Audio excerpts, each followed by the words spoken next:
Hawaasni lootee seentota garee TPLF saaxiluun naannoo isaa dammaqinaan eeggachuu cimsee akka itti fufu waamichi dhiyaateera.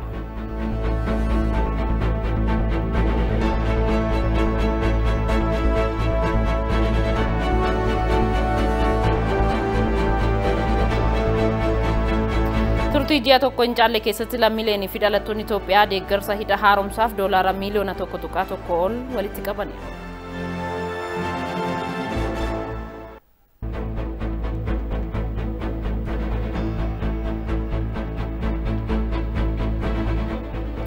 Pirezidaantii fi Ministeerri Muummee Soomaaliyaa dhimma filannoo irratti wal dhabdee gidduu isaanii ture furuu fi waliigaluu beeksisaniiru.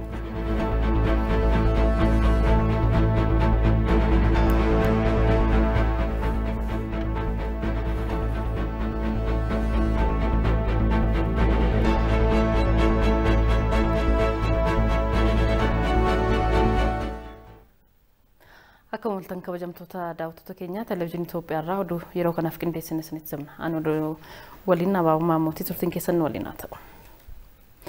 Ministeerri Muummee Itoophiyaa Dr. Abiy Ahmed Itiibiitti daawwannaa tasaa taasisaniiru. Ministeerri Muummee Abiy Ahmed IBC'n adeemsa ijaarsa biyyaa keessatti qooda isaa akka bahu gaafatanii jiru. Hojjettoonni dhaabbatichaas ergamaa fi jijjiiramaa biyyaalessaa milkeessuu fi dammaqinaan hojjechuu akka qabanis hubachiisanii jiru.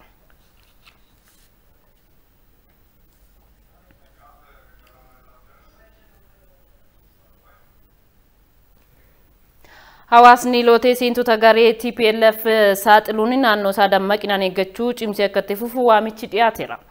Gareen TPLF magaalaa Deesseetti badii hedduu raawwachuu fi karoorfatee socho'aa jiraachuu tajaajilli koominikeeshinii mootummaa beeksiseera. Hawaasni lootee seentota garee TPLF saaxiluun naannoo isaa dammaqinaan eeggachuu cimsee akka itti fufu waamichi dhiyaachuu tajaajilli koominikeeshinii mootummaa beeksiseera. Garichi karoorri magaalaa Dassee irratti baafatee mo'atamuu isaa kan mul'isu ta'uunis himamee jira. Hawaasni gochaa badii garichaa biyya diiguuf karoorfatee hubachuun shira isaa fashaleessuu akka qabus ibsamee jira. Magaalaa Deesseetti humni waraanaa hedduun jiraachuu danda'a sodaa jedhuun lootee seentonni fayyadamuun sarara ibsaa kutuun humna nageenya naannoo magaalaa Dassee jiru irratti miidhaa dinagdee fi hawaasummaa qaqqabsiisuuf socho'aa jiraachuu ragaaleen mul'isan jiraachuun himamee jira. Uummanni naannoo Amaaraa fi Itoophiyaanonni hundi karoora gareen kun miidhaa dinagdee fi hawaasummaa qaqqabsiisuuf baafatee socho'aa jiru hubachuun lootee seentota kanneen saaxiluun naannoo isaa dammaqinaan eeggachuu cimsee akka itti fufu mootummaan waamicha dhiyeessuu tajaajilli koominikeeshinii mootummaa ibseera.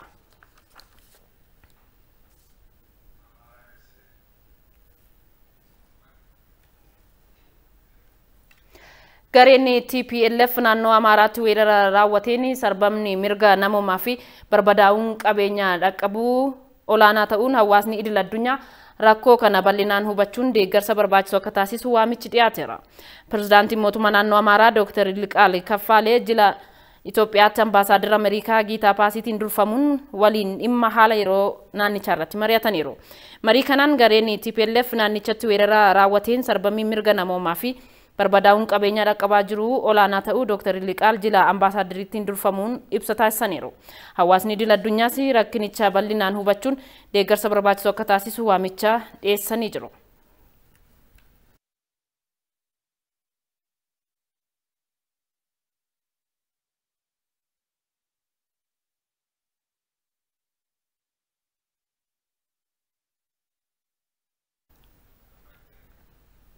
Ukkaamsa gareen TPLF uummata Tigraay irratti raawwataa fi gochii garaa jabina naannoo Amaaraa fi Affaaritti raawwataa jiru murnichi diina biyya ta'uu isaa qabatamaan kan mirkaneesse ta'uu paartiin badhaadhina naannoo Tigraay beeksisee jira.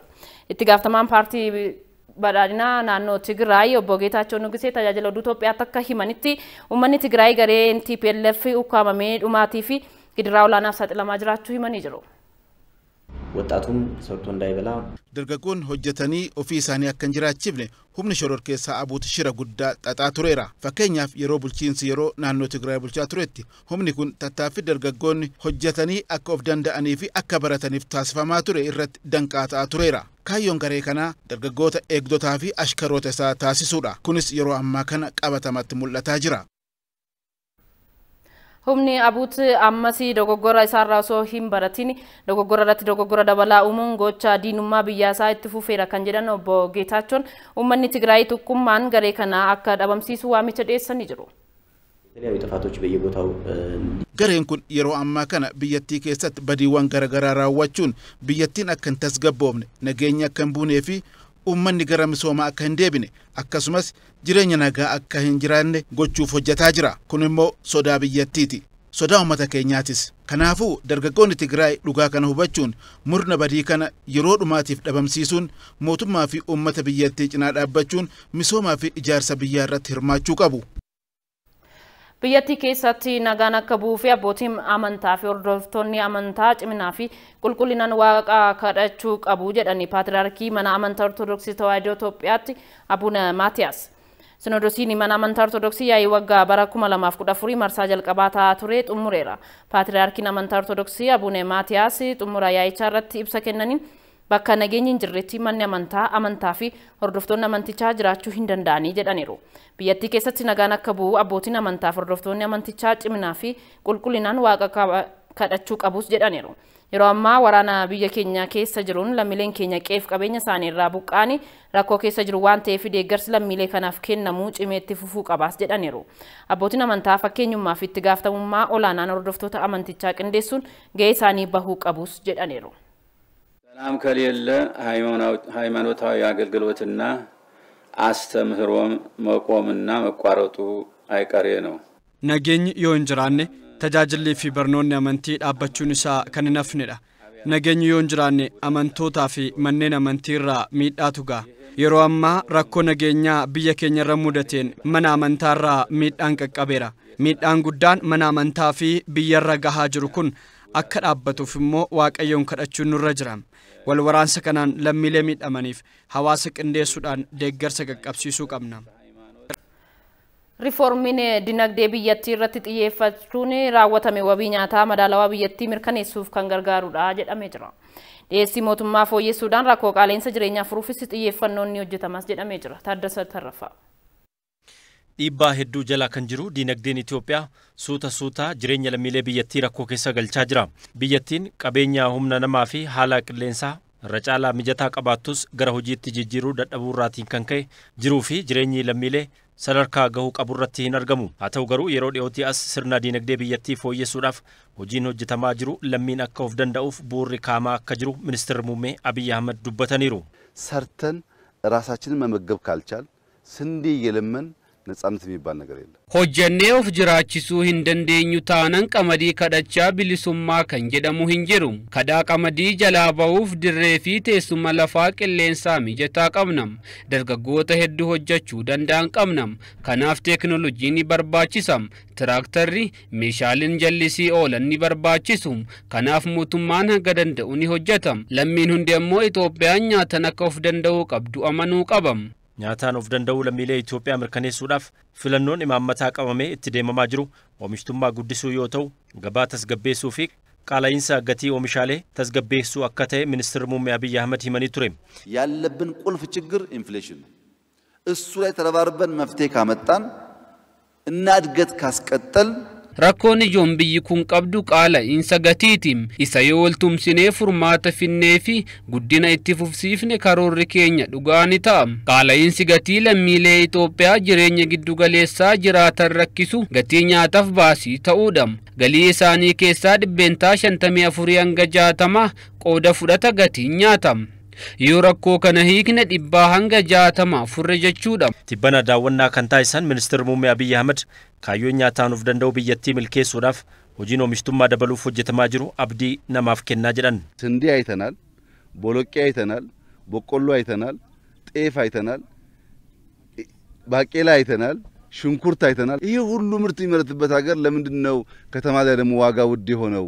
Qamadii argineerram, boloqqee, boqqoolloo, xaafii, baaqelaa fi shunkurtaas argineerra daawwannaa keenyan. Kun hundi osoo jiru maaliif gatiin qaalaa jennee yoo yaannu shunkurtaan ooyiruu irratti kiiloon tokko birrii 11dha. Finfinneetti garuu kiiloon tokko birrii 60dha. Dachaa sadiin dabalanii gurguru. Rakkoo kana furuuf hooggantoonni naannolee qonnaan bulaa fi isa bitu kallattiin wal qunnamsiisuu qabu. Oomisha isaa iddoo biraa jiru iddoo biraa geessu biyya alaattis erguudhaan qonnaan bulaanis ni fayyadamam. Gatiin qaala'es akka biyyaatti ni tasgabbaa'a.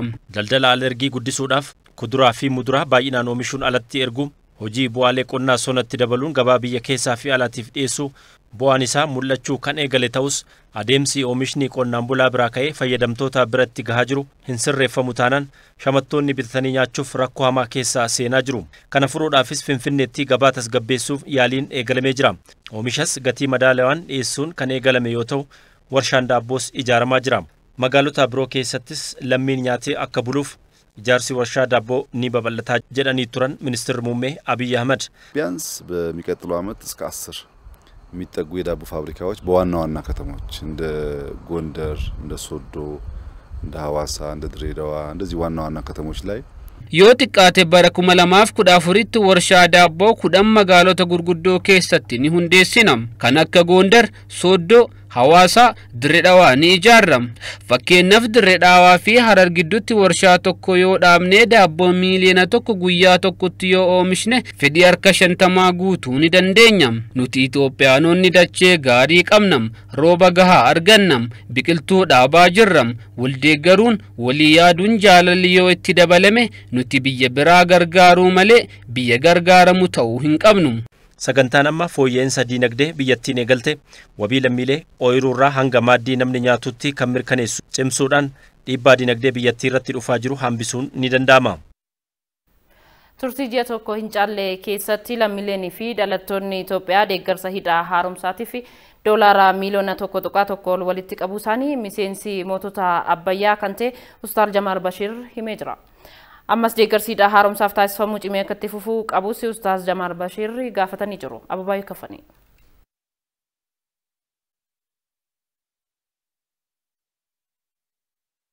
lammiilee fi dhalattoonni Itoophiyaa biyya alaa jiraatan ijaarsa hidha guddicha haaromsaa milkeessuuf jalqabarraa eegalee hanga ammaatti dhuunfaanis waloonis gahee isaanii baachuu irratti argamu. Ustaaz Jamaal Bashir Ameerikaa kan jiraatu yoo ta'u gabaasolee miidiyaalee biyyoota Arabaa hidhichaa ilaalchisuun afaan Arabiffaan tamsa'an gara Amaarifaatti hiikuun gahee lammummaa isaa baachaa tureera. Ustaaz Jamaal dhaabbata Badr Foundation jedhamu waliin ta'uunis sosochii hidhichaaf maallaqa walitti qabuuf taasiseen doolaara miiliyoona tokko qabxii tokko walitti qabuus danda'eera. በኤምባሲው ቅጥር ግቢ ውስጥ የፍጡር ፕሮግራም ተደርጎ ነበርና በዛ ላይ ተነሳ ሙስሊሙን ህብረተሰብ እስኪ ደሞ አሳትፉ የሚል ነገር አነሱ። ሞራ ኤምባሲ keessatti sagantaa iftaarii yookaan lulluuqqii taasifnee turre. Achirratti kan kaa'ame hawaasa musliimaa sirmaachisaa kan jedhudha. Gaafa sanga 50 ture walitti qabuuf kan yaadame. Akkuma beeksifneen hawaasni bakkichatti ture tumsa olaanaa taasisuu eegale. 100 irra yoo geenyu gonkumaa hin amanne. Oggasuma guutuu isaa 500tti ol guddisaa nuun jedhan. 500 guute. Embaasiin wal harkaa fuudhinsa taasifne. Torbee tokko booda 600 walitti qabuu dandeenye. Walumaa galatti baatii tokko gidduutti kana kan walitti qabne. Nama lakkoobsan 500 ta'an irraa doolaara miiliyoona 1.1 kan walitti qabne.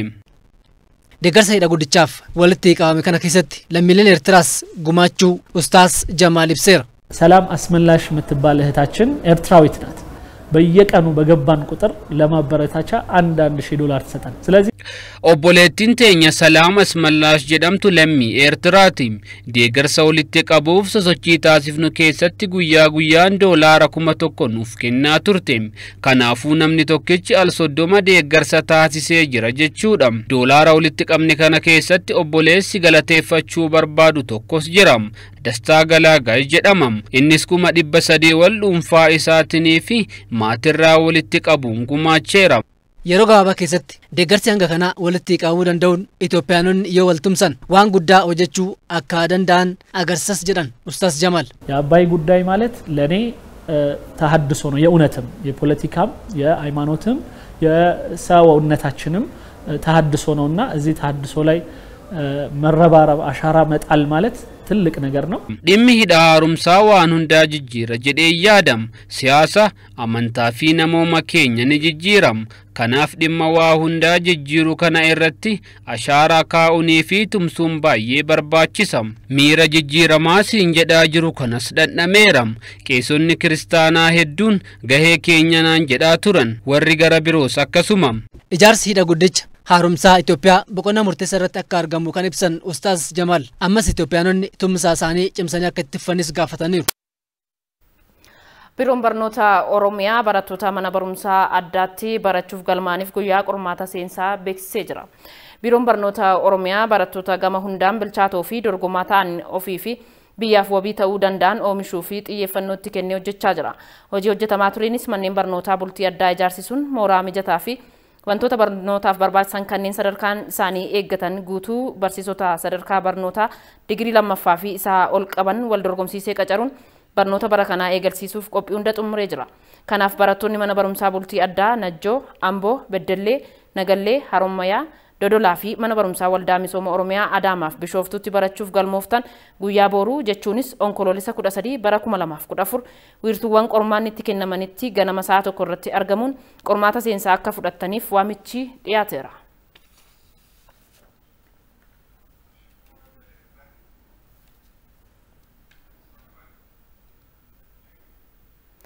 Godina Bunnoo Beddelleetti barattoota harka qalleeyyii 12,000 ol ta'anii fi deeggarsi meeshaalee barnootaa taasifameera.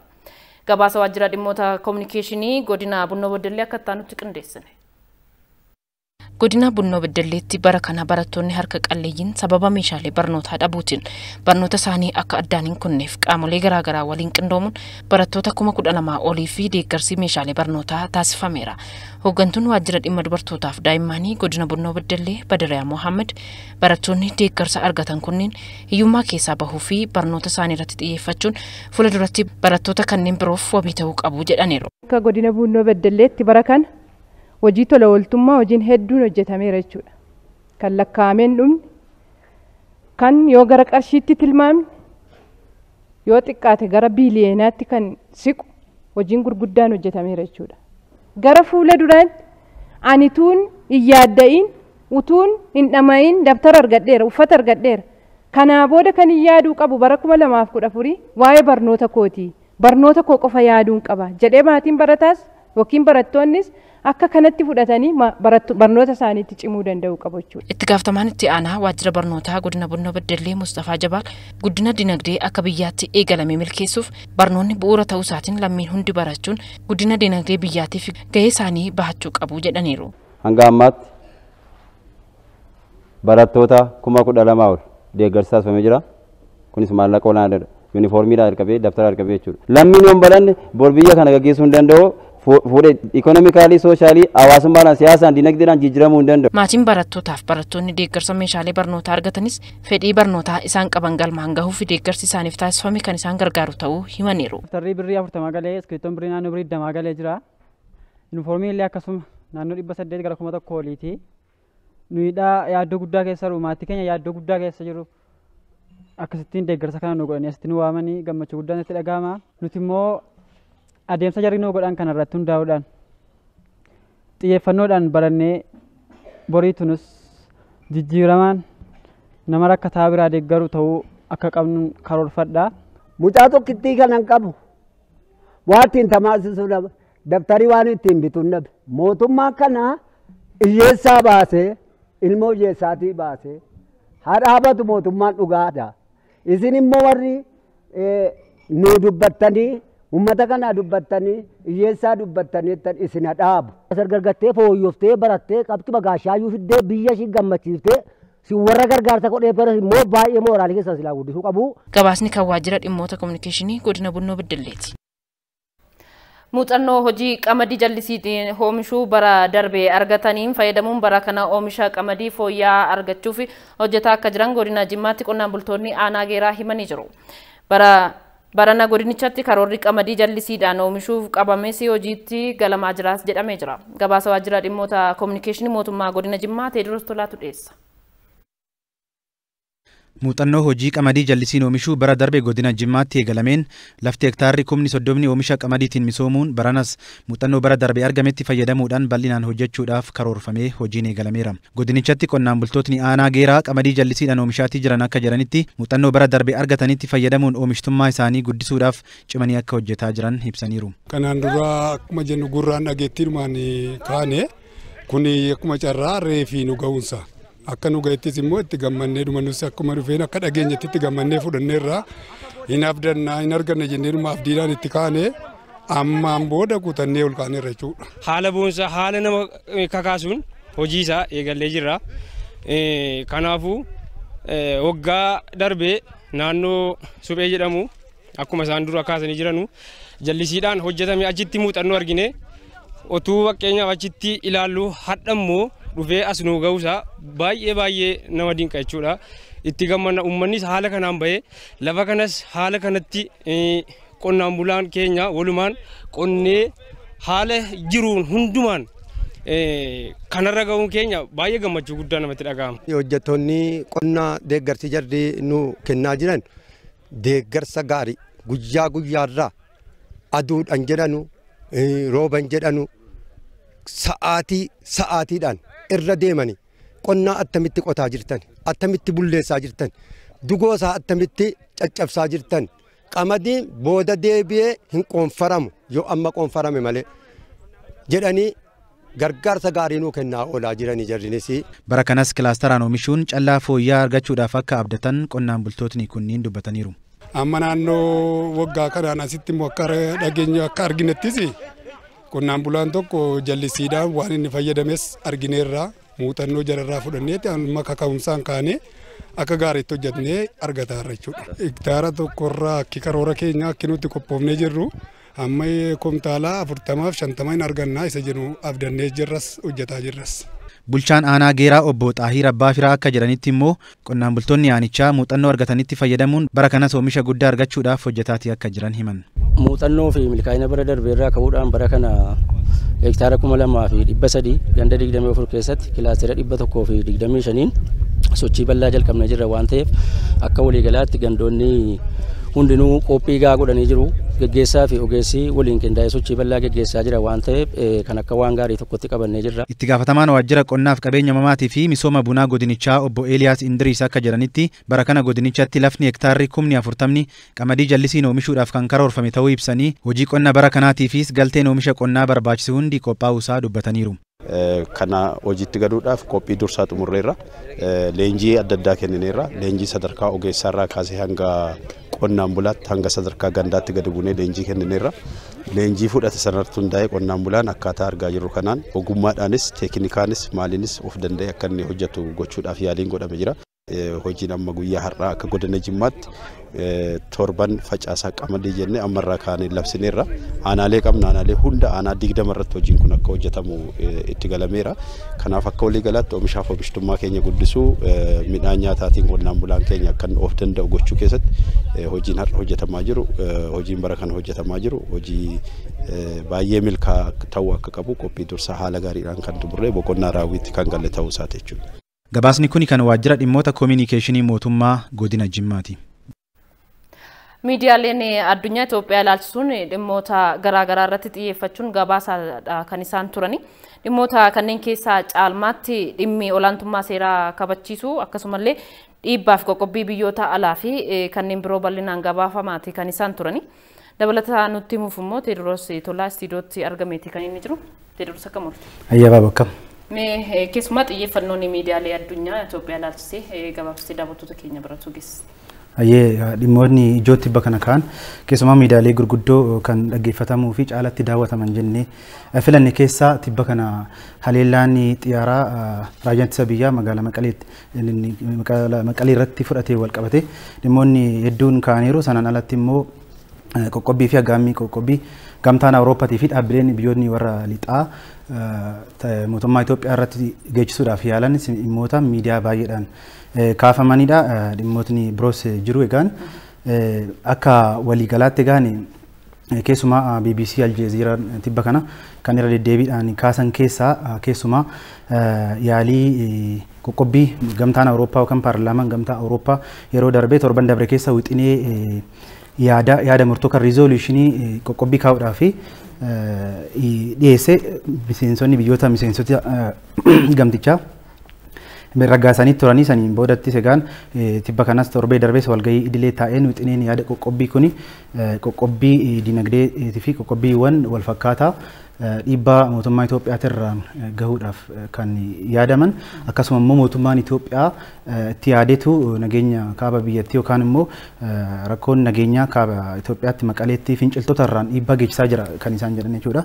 Caalmatti biyyoonni baay'een miseensa gamtichaa ta'an kan itti amanan ta'uu isaati jechuudha.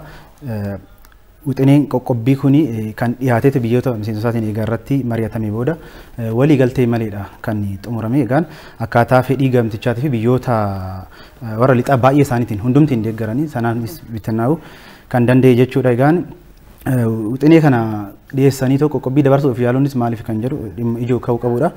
Deeggarsi namoomaa gufateera. Kaaba Itoophiyaatti gaagaamni namootaa dhiyeessiin nyaataa boba'aa akkasuma qoricha wal qabatee dhimmoonni barbaachisaan iddoo sana dhaqqabuu qaban waan hin qaqqabneef mootummaa Itoophiyaa irratti dhiibbaa geessisuu qabna jedhaniiti biyyoonni kunniin kan qoqqobbii kana kaa'uudhaaf yaadanii haa ta'uutii milkoofne garuu dhimmoonni asirratti ilaalamuu qaban filannoon nagaa buusuudhaaf filannoon jiru dhuguma kan isaan dhiyeessan kana dhugaan jiru hubatamee mootummaan biyyoolessaa mootummaan federaalaa rakkoo kana keessaa harka qaba. Hagam nageenyi deeggarsi namoomaa akka qaqqabuuf dhugumatti kan carraaqqii mataa isaa hin goone nageenya akka booruuf gaheen mootummaa federaalaa guddaadha kan jedhu ilaalamuu qaba. Egaan bittinnaa'ee jira jechuudha. Wixineen labsii biyyoonni gamtaa Awurooppaa paarlaamaan gamtaa Awurooppaa torbee darbee dhiyeesse. Kanas miidiyaaleen biyya keenyaa dabalatee miidiyaaleen baay'een gabaasaniiti jiru. Dhimmi ittaanu egaan bal'inaan guyyoota sadan arfan darba akka ka'aatii kan turan miidiyaaleen akka Aljeeziraa, CGTN, AFP fa'aa kaasaa kan turan haleellaa xiyyaaraa Maqaleetti qaqqabeen mootummaan raayyaan ittisa biyyaa qaqqabsiiseen wal qabateeti. Kanas har'as yeroo arfaffaadhaaf haleellaan xiyyaaraa raawwatamuu isaa gabaasamee jira jechuudha. Haleellaan xiyyaaraa kun garuu raayyaan ittisa biyyaa akka kaa'utti iddoowwan gareen TPLF itti mandheeffatee kuusaawwan waraanaa isaa iddoo shaakallii fi leenjii waraanaa gareen fincilaa kun itti taasisuu irrattidha kan haleellaan raawwatame. Kanas ministeerri tajaajilli koominikeeshinii biyyoolessaa Dooktar Laggasa Tulluu wabeeffachuudhaan AFP faan gabaasanii jiru. Haa ta'utii TPLF immoo gama isaatiin gareen fincilaa kun gama dubbii himaa isaatiin lammoota nagaa irratti kan akeekkateedha. Bakka leenjii otoo hin taane balaa miidhaan inni geessises miidiyaalee adda addaatiin namni madaa'uun sun guyyaa kalee gaddaa kaafamee jira. Har'as guyyaa afuraffaadhaaf walitti fufee haleellaan taasifamuun ka'ee jira. Kanaanis walumaa galatti waraanni kaaba Itoophiyaatti qaqqabaa jiru gara waggaa tokkoo guutuudhaaf jira. Sunis namoota hedduu kumaatama hedduu ajjeesee kaan bakka buqqisuudhaan gaagaamni namoomaa jiru guddaa ta'uun isaa himamaa jira. Walqabasiifamees naannoo Affaarii fi Amaaraattis rakkoon namoomaa guddaan gahaa jiraachuun isaa hin kaafama. Garuu qixa naannoo Tigraay leellifamuun naannoo Affaarii fi Amaaraa irratti buqqaatiin namoota rakkoon deeggarsa namoomaa gaagaamni walii galaan jiru dhimma waraana keessatti waraanni gaarummaa waan hin qabaanneef rakkoo guddaan akka jiru beekama. Qixa naannoo Tigraay kaafamaniin kaatii akka hin jiraannedha. Naannoo miidiyaalee xiinxalu ani taajabuu kan hin danda'e jechuudha. Inni sadaffaan barruun teelegiraaf tibba kana kan gabaasa qabatee bahee ministeerri muummee Dr. Abiy Ahmed yerootti daawwannaadhaaf ministeerotaa fi hogganoota olaanoo qabatanii gara naannoo Oromiyaatti godina Arsiitti wayita imalanitti Dr. Abiy kan jedhan wabii midhaan nyaataatiin of danda'uudhaaf midhaan alaa galuu ni hambisnaa jedhanii kan turan miidiyaaleen biyya England miidiyaan kun barruun The Telegraph jedhamu Dr. Abiy warra deeggarsa midhaan nyaataa barbaadaniif midhaan akka biyya keessa hin gallee ni daangeessina jedhanii kaa'uu isaanii bifa xiqqoo ogummaa miidiyaa ala deemeen gabaasamee jira. Tariitii kanas miidiyaaleen biyya keenya gabaasnee jirra. Tibba kana dhimma kanas qulqulleessa odeeffannoo faakti cheek miidiyaan kuni odeeffannoo dogoggoraan tamsaase kana akka sirreessuudhaaf yaalu gaafatee jira. Haa ta'utii garuu jarri yoo hojjetan ammam naamusa ogummaa eeganii hojjetan kan jedhu gaafii asitti ka'uu qabudha. Caalmatti piroofeshinaalii gaazexeessummaa keessatti qaama madda odeeffannoo godhaturraa odeeffannoon kun sirriidha sirrii miti sagalee isaa keessa galchuunii fi dhimmoonni teeknikaa baay'een iddoo kanatti kan jiran ta'uu isaati. Gaan walii galatti miidiyaaleen biyya lixaa baay'een isaanii waan ta'e otoo hin taane seenessa yookaan immoo fedhii akeeka qaban galmaan gaachuudhaaf hojii tokko hojjetu keessa oduun gaafa hojjetamu galma isaa ilaalaniiti kan hojjetan jechuudha. Kana dhimmi arfaffaan immoo tibba kana ka'aa ture keessa dhimmi hogganoota UN Itoophiyaa keessaa ari'atamuu ammallee ka'aatii jiratti fufiinsaniin yeroo darbee dubbii barreessaan dhaabbata mootummoota gamtoomanii Guutareezis seeraan ala biyyattii irraa ari'aman jedhanii komii adda addaa kaasuutti fufanii jiru. Egaan komii isaanii dhageessisuun kun furmaanni mootummaa Itoophiyaatiin gidduutti furmaanni ta'uu qabu maali ta'uu kan qabu hin jedhu minkaa miidiyaalee alaatiin mootummaan Itoophiyaa birmadummaa biyya kanaa waan sarbuuf yaalaniif namoonni kun garee fincilaatiin karaa ergama itti kennameen socho'aa waan turaniifanan biyya ari'adhe jedhee jira. Kanaafis ragaan barreeffamaa dhiyaatee hin dhiyaanneen dhimma ijoo miidiyaaleen kun baay'ee nafarsanidha. Mootummaan Itoophiyaa ragaa barreeffamaa jarri namoonni hoganoonni torban kunniin hojiitti himataman keessaa harka qabaachuu ragaa barreeffamaa dhiyaateetti jiraadha gama mootummaa Itoophiyaatiin. UN immoo dhaabbanni mootummoota gamtoomanii ragaan balleessummaa isaanii qindaa'inaaf hin dhiyaanne kan jedhudha.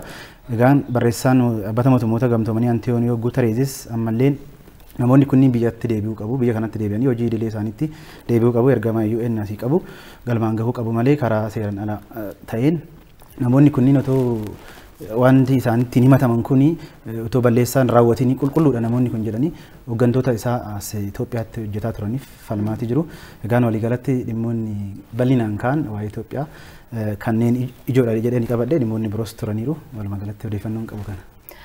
Teediroos Tolaa guddaa galatoomii keessumaa dhimmoota miidiyaalee addunyaa Itoophiyaa ilaalchisee galaalchaaleen adda addaa waan isaan jechaa turan akkasitti bareechitee daawwattoota keenya biraan geessita. Ulfaadhu. Ayyee guddaa galatoomii. Gara oduu Madinalarraa argannetti wayita dabarru pirezidaantiin Soomaaliyaa Mohaammed Abdullaahi Mohaammed fi ministeerri muummee biyyattii Mohaammed Hussein Rooblee dhimma filannoo irratti waldhabdee gidduu isaanii ture furuu fi waliigaluu beeksisaniiru.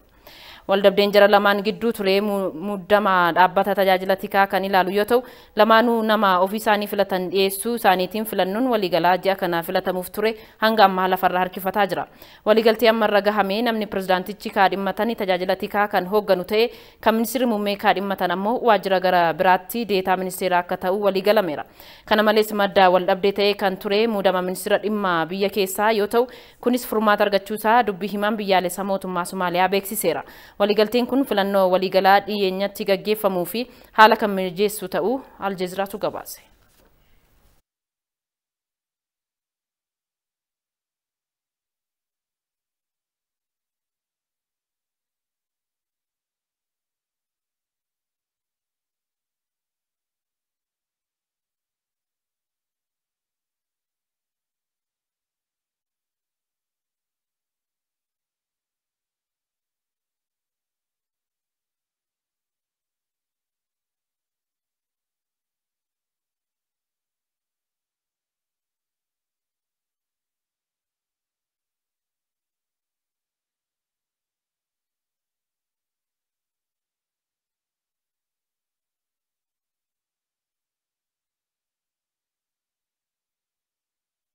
Waggoottan lamaan darban keessatti hojjettoonni wal'aansa fayyaa 100,000 caalan dhibee koronaatiin du'uu isaanii dhaabbanni fayyaa addunyaa beeksisee jira.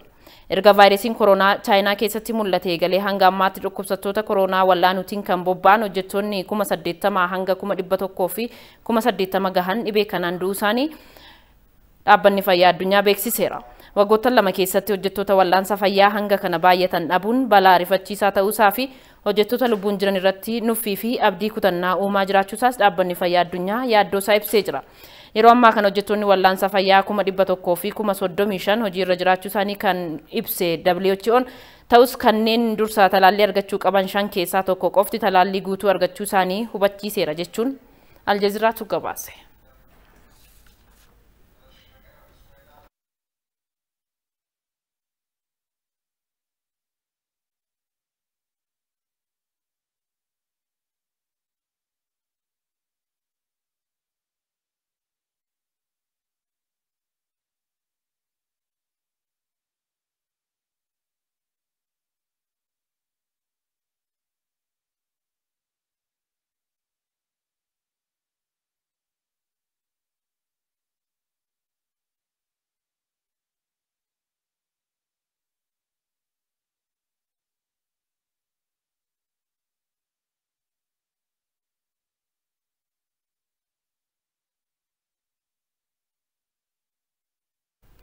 Televezyiinii Itoophiyaa irraa oduun galgala kana isin biraan geenya akkuma itti jira kabajamtoota daawwattoota keenya ammoo dabareen kan biizinesiiti. Isaaf ammoo Gosaayee Birmajjii istiidiyootti argameeti kan inni jiru. Gosaayee akkam oolte? Abaaboo nagaa. Odeeffannoo biizinesii qabatti itti fufuu dandeessa. Tole ulfaadhu.